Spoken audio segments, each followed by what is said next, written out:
চারদিকে প্রচুর বৃষ্টি হচ্ছে। এইদিকে খগেন নাক ডেকে ঘুমাচ্ছে। পাশেই খগেনের বউ খগেনকে ডাকছে। কই গো, শুনছো? অনেক বেলা হলো, ওঠো। এবার না হয় একটু বাজারে যাও, ঘরে খাবারের মতো কিছুই আর নেই যে। উঠে পড়ো চট করে। আরে বউ, কি হয়েছে কি? এইভাবে সকাল সকাল চিল্লাচ্ছ কেন? একটু শান্তিতে ঘুমাতেও পারছি না। বলি কি, সারাদিন পড়ে পড়ে ঘুমোলে কি চলবে? ঘরে খাবার মতো কিছুই নেই, উঠে যাও, বাজার করে নিয়ে আসো। দেখতে পারছো তো বাইরে প্রচুর বৃষ্টি হচ্ছে। আজকে তো আর বৃষ্টিতে ভিজে বাজারে যেতে মন চাইছে না। এখন যাও, আমি একটু শান্তিতে ঘুমাই। হ্যাঁ, বৃষ্টি তো দেখতে পাচ্ছি সকাল থেকেই পড়ছে, কিন্তু তোমার তো এইটাও মনে রাখতে হবে, ঘরে বাজার না থাকলে খাবে কি? সারাদিন সারা রাত না খেয়ে থাকতে পারবে তো? কি বলছো, বাজার নেই মানে? এই তো কিছুদিন আগে বাজার করে নিয়ে এলাম, এত তাড়াতাড়ি শেষ হয়ে গেল। বলি কি, এইভাবে চলতে থাকলে তো বিপদে পড়ে যাব। সামান্য কিছু বাজার করে নিয়ে এসে বলছো এইভাবে বিপদে পড়ে যাবে? হায় আমার পোড়া কপাল! বাবা মা কেন যে তোমার কাছে আমার বিয়ে দিল, আমার জীবনটাই নষ্ট করে দিল। হায় হায়! আরে যাও তো এখান থেকে, কানের কাছে খালি জ্ঞান জ্ঞান করছে। এখন উঠবে নাকি বাইরে থেকে পানি এনে উপরে ঠেলে দিয়ে উঠাবো? এদিকে খগেনের মেয়ে রেশমা এসে বলল, মা, ও মা, আমাকে কিছু খেতে দাও, আমার অনেক খিদে পেয়েছে। মারে, ঘরে যে খাবারের মতো কিছুই নেই। তোর বাপও ঘুম থেকে উঠছে না, সেই কখন থেকে ডেকে যাচ্ছি, তার ওঠার খবর নেই। এখন আমি তোকে কিভাবে ভাত দেব মা? মা, ও মা, মা গো, আমি আর পারছি না, আমাকে কিছু খেতে দাও না।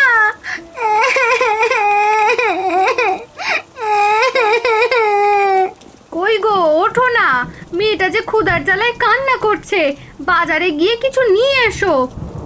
এ তো মহা মুশকিল। আচ্ছা, ছাতাটা নিয়ে আসো, বাজারে গিয়ে দেখি কিছু কিনে আনতে পারি কিনা। এমনিতেই বৃষ্টির দিনে বাজার গরম থাকে, আর না জানি আজকে কপালে কি আছে।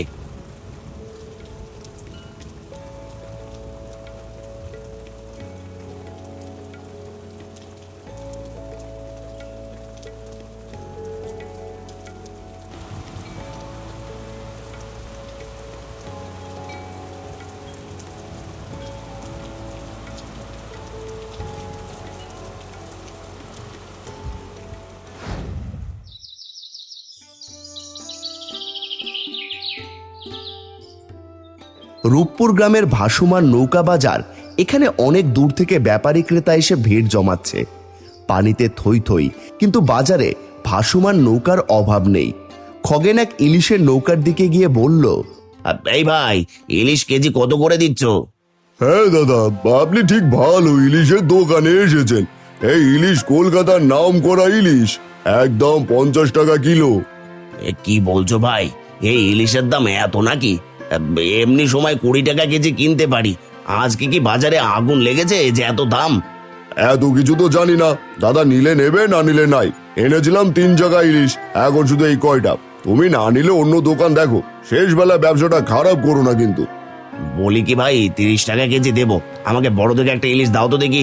দাদা, তুমি তো বাড়ি নাছোড়বান্ধা আছো দেখছি। আর ঠিক আছে, শেষ বেলা যখন দাও তোমাকে একটু কমেই দিয়ে দিই।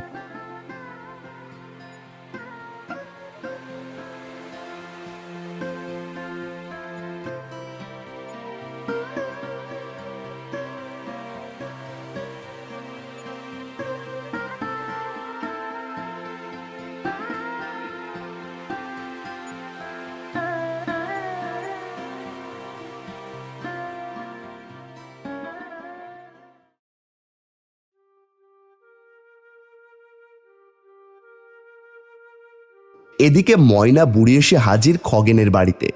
সে খুব দারিদ্রতার মধ্যে জীবন কাটায়। নাতনির বাড়িতে আসলো কিছুদিন থাকার জন্য। লতা, ও লতা, বাড়িতে আছিস? একটু বাইরে আয়। নানি, তুমি এসেছো? আসো আসো, ভেতরে আসো। এই বৃষ্টির মাঝে না আসলেও পারতে, এমনিতেই অভাবে দিন কাটছে আমাদের। মেয়েটা 3 বেলা ভালো মন্দ খেতে পারছে না। আর বলিস না রে, গিয়েছিলাম ছেলের বাড়ি, আমার ছেলের বউটা জানিস তো অনেক দজ্জাল, আমাকে দেখতেই পারে না। সেখান থেকে তাড়িয়ে দিল, তাই যাবার আর কোনো জায়গা পেলাম না, তোর বাড়িতে চলে এলাম। আচ্ছা ঠিক আছে, তুমি বসো। রেশমার বাপ গেছে বাজারে, বাজার করে আনলে একসাথে খাবো সবাই মিলে।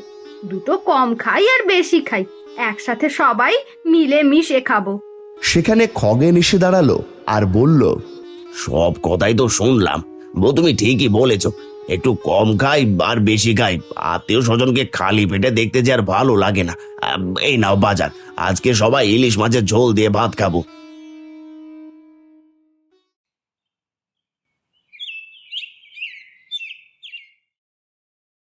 কিছুক্ষণ পর সকলে হ্যারিকেনের মিটমিটে আলোতে খেতে বসলো। কই গো, তাড়াতাড়ি সবাই এসো।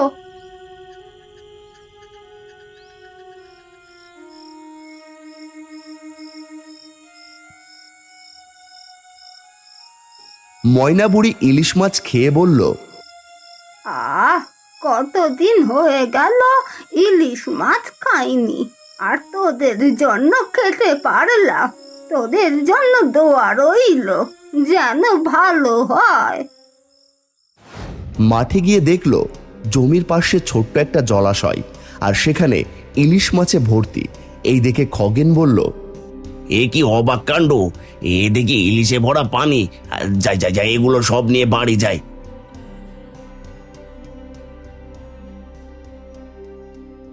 খগেন মাছগুলো সব নিয়ে বাড়িতে গিয়ে বউকে ডেকে বলল,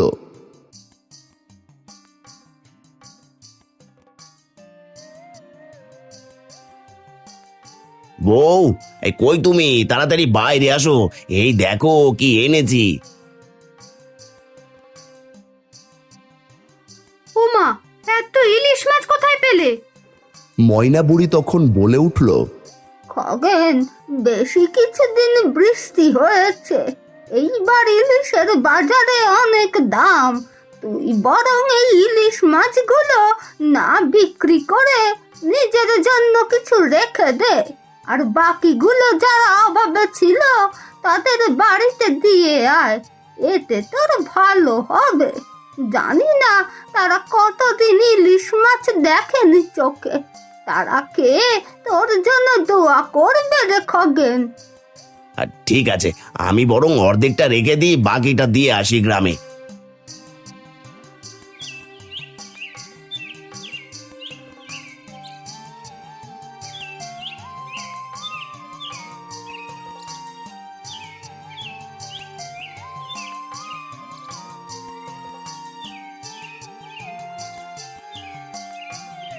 এই বলে খগেন গ্রামের দরিদ্র বাড়িতে গিয়ে ইলিশ দিয়ে আসলো।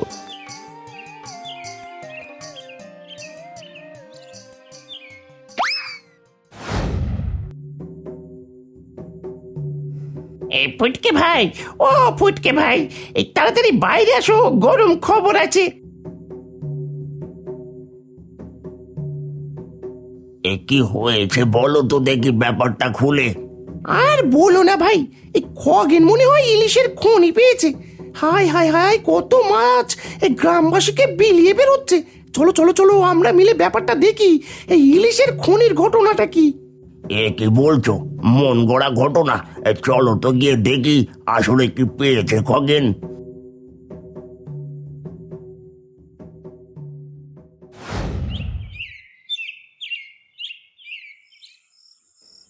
এই বলে ফুটকে চলে গেল খগেনের বাড়িতে।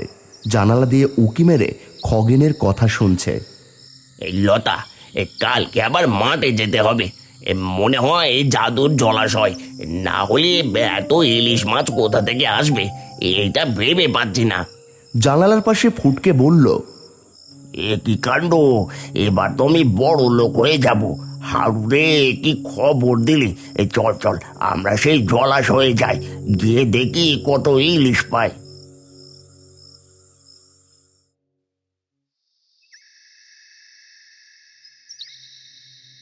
এরপরে ফুটকে আর হারু বড় দুটো ডালি নিয়ে গেল ইলিশ ভরে আনতে। সেখানে গিয়ে দেখল বিশাল একটা অর্ধেক মানুষ আর অর্ধেক সাপ। ফুটকে ভয়ে বলল, এ কি কাণ্ড!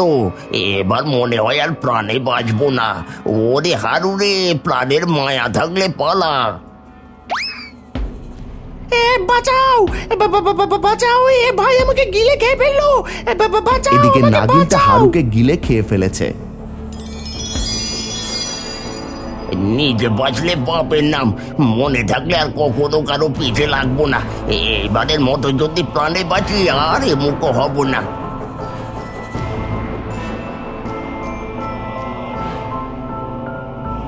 এরপর ফুটকে বাড়ি গিয়ে পড়ল।